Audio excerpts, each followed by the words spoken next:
Ya, ini dia Mitsubishi Pajero Sport Facelift tahun 2024. Bedanya apa? Nggak tahu juga sih, dirahasiain sama Mitsubishi. Jadi Mitsubishi bilang ke kita kalau ini rahasia, jadi kita nggak bisa kasih tahu ke kalian kalau grillnya baru, garnish bumper depan baru, pelek baru, garnish bumper belakang baru, dan reflektor di lampu rem itu baru jadi warna merah. Kita nggak boleh kasih tahu kalian itu. Kita juga nggak boleh kasih tahu kalau kita sekarang lagi di tempat rahasia di Ceger yang dekat Taman Mini, bukan Ceger yang dekat Bintaro. Kita nggak boleh kasih tahu kalian itu. Jadi maaf banget, ini antar kita aja, jangan bilang sama orang Mitsubishi, gue nggak mau dimarahin. Tapi gue bisa kasih tahu ke kalian kalau Pajero Sport ini, ya mobil ini, dia tidak pakai mesin yang ada di Thailand, melainkan tetap mempertahankan mesin lamanya.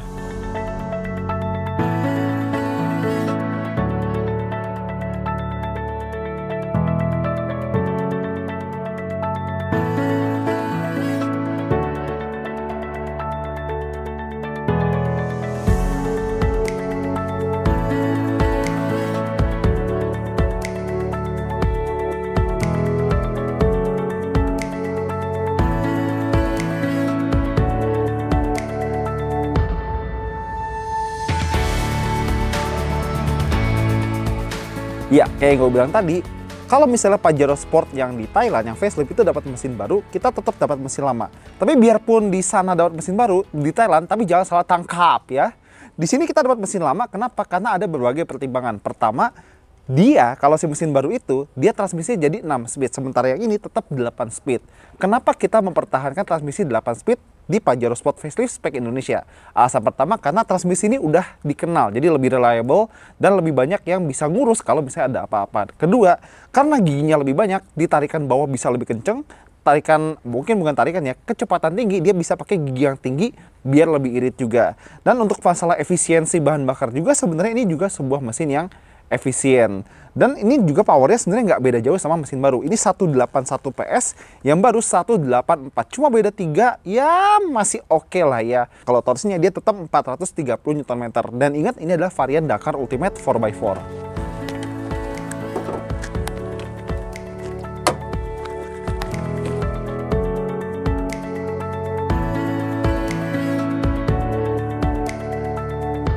Itu tadi soal mesinnya. Sekarang detail soal tampilan luarnya. Jadi grill ini kayak openingnya tuh lebih gede. Ini biar mengimprove pendinginan atau cooling, biar temperatur mesinnya itu tetap optimal. Jadi bukan biar bisa tuning cumi-cumi lebih leluasa, bukan juga buat nempelin lampu strobo tetot-tetot di jalan, minta jalan secara paksa gitu, bukan. Karena yang punya Pajero Sport nggak mungkin kayak begitu, nggak mungkin. Ini pure fungsi mesin. Sama di bagian bawah sini kita dapat garnish bumper depan baru yang pas sama profilnya Pajero Sport.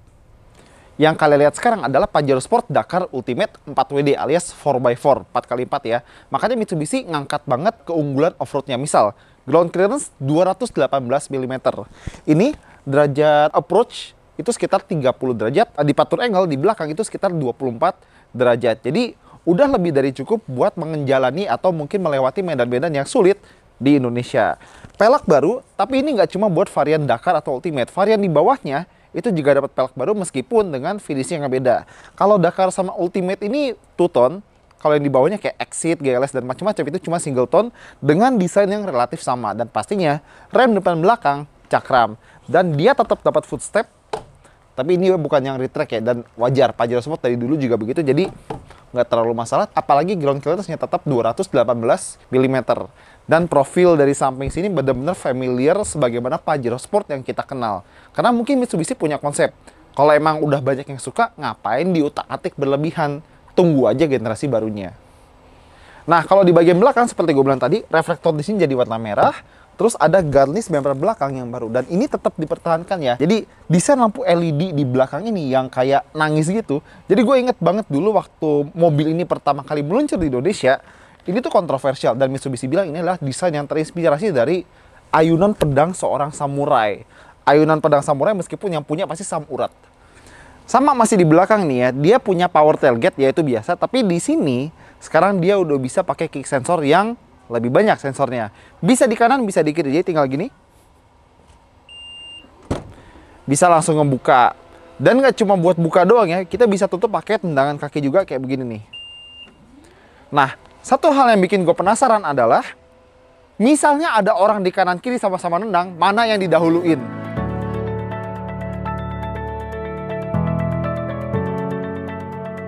Oke, masuk dulu ke Pajero Sport Facelift 2024. Pertama-tama yang kelihatan berubah, ya betul, setirnya. Jadi ini setir identik dengan Mitsubishi X-Force. Mungkin kalau misalnya buat beberapa orang ya, itu setir Pajero yang udah kita kenal, kan kesannya gagah, palang 4, terus bagian tengahnya gede kayak perisai gitu ya. Tapi berganti seperti ini, kenapa? Kan kita tanya sama orang Mitsubishi buat tahu alasannya. Jadi mereka pengen setir ini jadi brand identity baru mereka, paling nggak secara visual dari sisi kokpit. Ya suka, ya enggak, tapi ya udah berubah lah. Nah, kalau buat tombol-tombol seperti biasa, di sebelah kiri ini buat multimedia, kayak misalnya head unit dan volume segala macam. Yang sebelah kanan ini buat adaptif atau mungkin active driver assistance system atau ADAS-nya. Jadi dia lengkap. Dia punya adaptive cruise control sebagaimana Mitsubishi Pajero Sport yang udah-udah. Dan ada juga buat kamera 360, voice command, dan angkat atau tutup telepon. Itu bagian setirnya. Dan seperti biasa, dia bisa tilt dan teleskopik, plus ada pedal shifter di sini. Dan ini udah bertahan dari zaman Mitsubishi Outlander Sport sampai sekarang, ini tetap enak buat dipakai. Dan buat yang belum tahu, di sini kenapa di sini ada tulisan off? Karena kalau misalnya kita lagi mainin gigi secara manual, kalau misalnya kita pengen matiin mode manualnya, ini ditahan 3 detik, mode manualnya langsung off. Nah, ini dia yang bikin kita nggak pakai mesin baru. Adalah transmisi 8 speed yang sudah trusted, terpercaya, dan teruji di PB dan ITB. Kayak apa ya jadi ingat. Nah, jadi transmisi ini dipertahankan karena akselerasinya lebih halus, rasio giginya lebih banyak. Jadi kita tetap dapat tarikan yang kuat di kecepatan rendah. Tapi kalau kecepatan tinggi, bahan bakarnya tetap efisien. Tapi ya kalau orang yang beli Pajero Sport mah nggak khawatir soal bensin. Khawatirnya soal solar. Nah, di belakang sini ada puter-puteran buat 4WD karena sekali lagi ini yang 4x4. 2H itu buat mode RWD seperti biasa. 4H ini penggerak 4 roda dengan high gear. 4HLC ini yang buat mode off-road lagi. Dan 4LLC ini udah di vlog. Jadi ada differential lock di sini. Dan ini bisa kita operasikan sambil jalan juga bisa, asal nggak lebih dari 100. Kecuali dari 4HLC ke 4LLC itu harus berhenti sempurna. Dan selain dari setir, ada juga pembaruan visual di sini. Kalian lihat nggak? Kalau warna interiornya itu beda. Ya, di varian Ultimate 4x4 ini, varian Dakar juga ya, ini kombinasi antara warna hitam sama burgundy. Di joknya, di leather pad bagian sini, sama beberapa trim kayak di sini, sama di setir itu jadi warna titanium gelap. Kalau lihat ke atas, plafonnya juga jadi warna hitam termasuk cover sunroofnya ini. Gak cuma itu, sekarang Mitsubishi Pajero Sport yang facelift tahun 2024 juga udah pakai teknologi Nano EX yang ini bisa menghambat atau mengcombat gitu ya, kayak bau-bau nggak sedap, bakteri gitu-gitu. Jadi kalau misalnya kalian punya teman yang masuk-masuk keringetan, sendawa, buang gas segala macam, bisa dinetralisir pakai Nano EX itu. Fitur baru lain di Mitsubishi Pajero Sport baru ini adalah adanya TPMS atau pemantau tekanan ban. Terus kalau misalnya kalian habis beli HP flagship bekas YouTuber gadget yang dibeli buat konten, kalian pengen ngecas, di sini sekarang dia udah ada wireless charger. Dan misalnya di pameran kalian pengen ngetes, kok nggak bisa ngecas? Wireless charger itu cuma bisa nyala kalau misalnya semua pintu tertutup sempurna. Dari tengah kita lari ke sini. Sekarang dia pakai layar instrumen yang identik sama X-Force. Jadi waktu startupnya animasinya keren ya, dan buat animasi gini gue salut sih sama Mitsubishi sekarang, keren loh. Nggak cuma gambar bergeraknya, tapi gambar stillnya juga keren. Dan dia ada 2 tampilan, yang ada tachometer di bawah sama speedo digital, atau yang kayak ada segi 8-nya yang buat speedometer sama tachometer. Lagi-lagi identik dengan X-Force. Dan kalau misalnya pengen off-road, dia ada 4 ya. Ada gravel, mud, slash atau garis miring snow gitu. Sand, rock, jadi ada 4, dan kita aktifin pakai tombol di sini, dan tepat di sebelahnya ada tombol buat hill descent control. Nah, kalau bisa pengen gonta-ganti mode off-roadnya, kita harus kayak posisiin di N, terus baru tekan di sini. Kalau misalnya nggak ada reaksi, coba pindahin ke dari N ke D, terus balik lagi ke N, atau ke P, balik lagi ke N. Intinya kayak harus ada pergerakan dari transmisinya, dan kita bisa dengar kala differentialnya itu udah engage atau disengage. Nah, jadi ini semua udah di-engineer sedemikian rupa untuk menaklukkan medan-medan yang sulit seperti Gunung Sindur. Biarpun yang punya kebanyakan tinggal di gunung sehari. Duduk di belakang Pajero Sport. Jadi pertama dia punya jok itu teatrikal, jadi makin ke belakang makin tinggi, jadi berasanya lega. Nah, tinggi gue 178, ruang kepala masih sama, ruang kaki juga masih sama, dan dia ada armrest plus cup holder. Nah, yang baru di facelift ini adalah adanya headrest buat penumpang tengah. Jadi selain lebih nyaman buat nyender, juga lebih aman kalau misalnya amit-amit ada kenapa-napa. Terus yang baru lagi adalah ini, dari bahan jok dari depan, tengah ke belakang, itu udah pakai bahan kulit sintetis dengan teknologi heat guard. Artinya apa? Jadi kalau misalnya nih, misalnya terpaksa banget mobil ini dijemur, nggak di bawah pohon, nggak di bawah garasi, kena matahari terus, ini bahan kulit ini nggak gampang panas. Jadi harapannya udah dijemur lama, kita bisa tetap masuk dengan perasaan adem, karena ini kulitnya nggak panas. Nah, satu hal unik adalah dia ada colokan di sini USB. Itu biasa, tapi yang bagus di sini adalah ada colokan ala-ala household atau yang biasa kita lihat di tembok-tembok rumah kita. Jadi nggak perlu bawa adapter atau mungkin bawa converter lagi, tinggal colok aja. Jadi kalau misalnya nyonya udah telat mau undangan, colokin catokannya di sini bisa langsung gitu kan.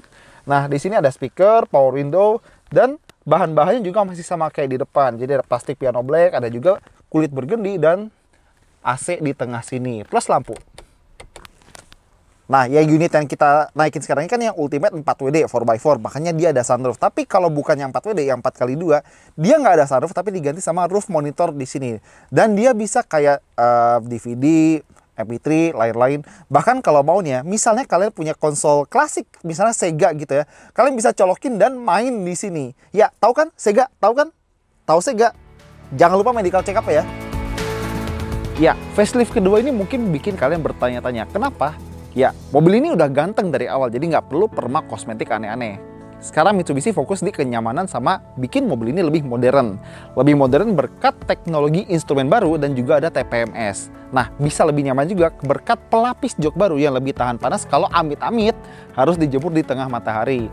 Lebih nyaman juga dengan teknologi Nano EX plus nuansa interior baru dengan warna burgundy kombinasi hitam, dan ada trim titanium juga loh. Selebihnya ini tetap kayak Mitsubishi yang kita kenal, selain dari setir baru yang mengarahkan desain baru Mitsubishi kepada kita. Ini tetap sebuah SUV diesel dengan power yang gede dan efisiensi yang baik dengan 7 tempat duduk, jadi bisa bawa keluarga. Dan karena ini SUV, bisa buat jalan mulus, bisa juga buat jalanan yang nggak mulus. Jadi Sabtu bisa di Menteng, Minggu bisa di Parung Panjang. Oke, itu jadi dari kita. Thank you udah nonton. Jangan lupa jempolnya, komentar, dan subscribe.